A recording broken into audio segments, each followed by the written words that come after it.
Queridos hermanos sacerdotes y seminaristas, con profunda alegría y fe queremos presentar a ustedes este sencillo pero muy emotivo testimonio de amor sacerdotal a la Eucaristía. Amor que no se puede traducir en nada más que no sea la plena configuración con Cristo Jesús.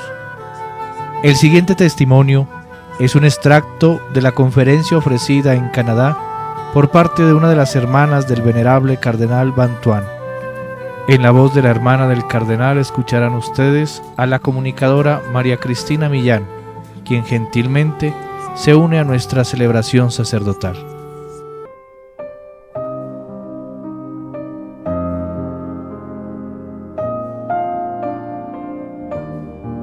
Sus eminencias, reverendos sacerdotes, queridos hermanos, me siento muy privilegiada y honrada por su eminencia, por la invitación que me ha hecho para estar aquí, para compartir con ustedes el mensaje de mi querido hermano y su mensaje de fe y devoción a Jesús Eucaristía, como también las transformaciones milagrosas que se realizaron a través de la Eucaristía en la oscuridad de su prisión.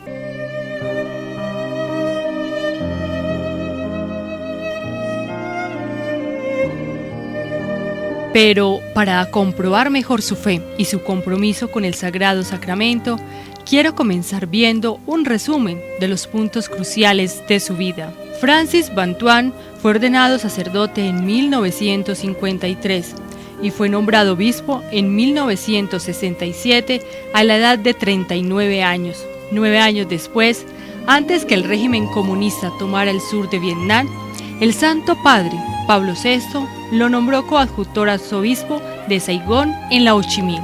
Este nuevo nombramiento de mi hermano, Francis Bantuan, fue rechazado por el régimen comunista. El 15 de agosto de 1975, el día de la Asunción, fue tomado prisionero y pasó 13 años de su vida de una prisión a otra en Vietnam. 9 días fue confinado a una soledad completa, pero con su gran fe y con su unión a Jesús en la Eucaristía, Francisco pasó estos días de cárcel como en un viaje de santidad, llevando el mensaje de Cristo a las personas que estaban en la oscuridad de la cautividad.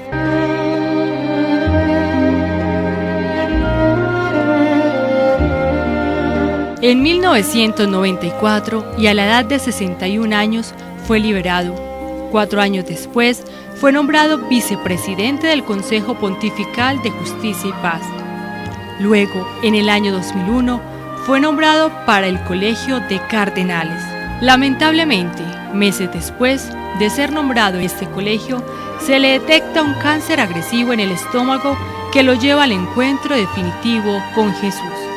En septiembre de 2007, en el 5º aniversario de su fallecimiento, el Santo Padre Benedicto XVI abrió oficialmente la causa de su beatificación. A través de sus escritos hacía correspondencia desde la cárcel, y algo muy claro surgió de la vida de Francisco, que era enraizada en una extraordinaria unión con Dios vivo, a través de la Eucaristía. Su única fuerza también era Él, y con su unión hizo oración que glorificaba a Dios.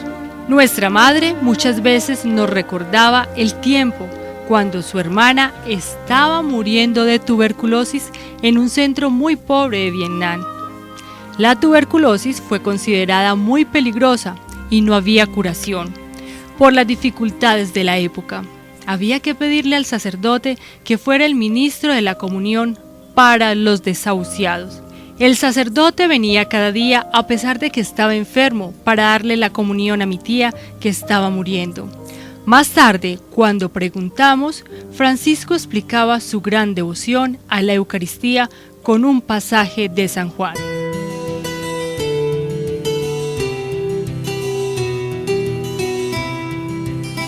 A menos que ustedes coman la carne del Hijo de Dios y beban su sangre, no tendrán vida en ustedes.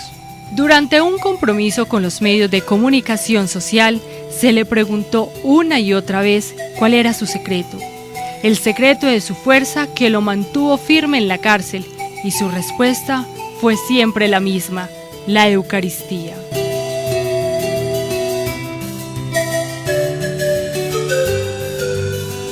Cuando fue puesto en prisión, tuvo que salir inmediatamente y al día siguiente se le permitió escribir a la familia para algunos objetos personales que necesitaba.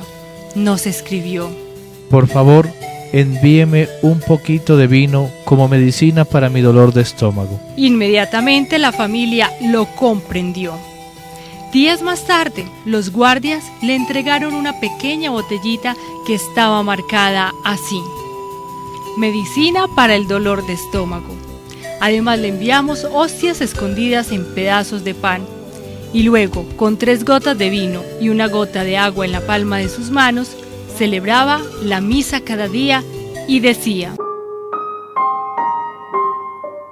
En testimonio de fe escribo: cada día cuando celebro la misa tengo la oportunidad de extender mis manos, arrodillarme y clavarme con Jesús en la cruz y beber con él el cáliz de la amargura.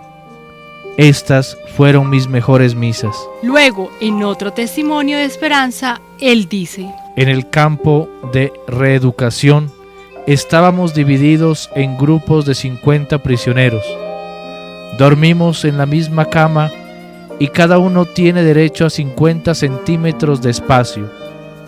Nos arreglamos para estar seguros que había católicos alrededor mío y a las 9:30 de la noche era cuando yo me inclinaba en la cama para celebrar la misa en mi corazón y distribuía la comunión.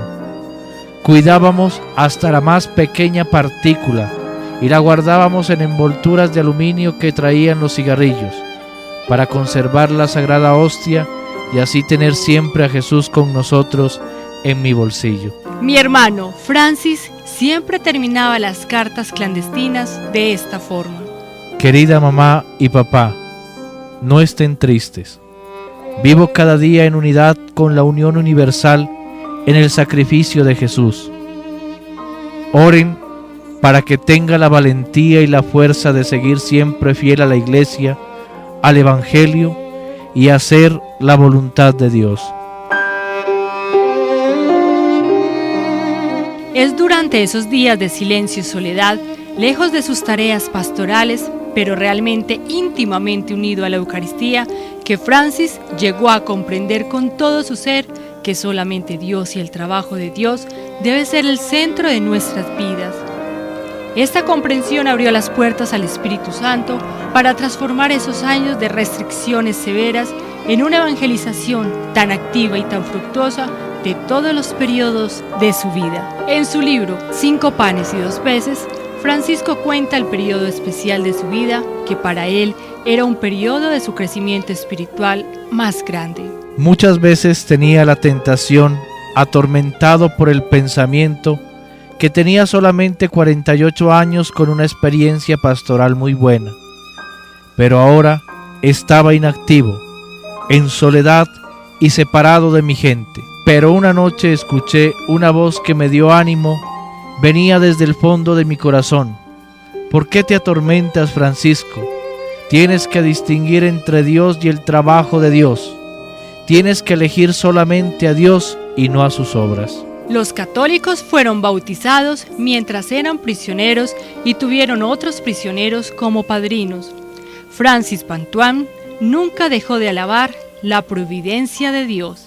En una ocasión, el grupo de prisioneros vino hacia nosotros pidiéndonos ayuda.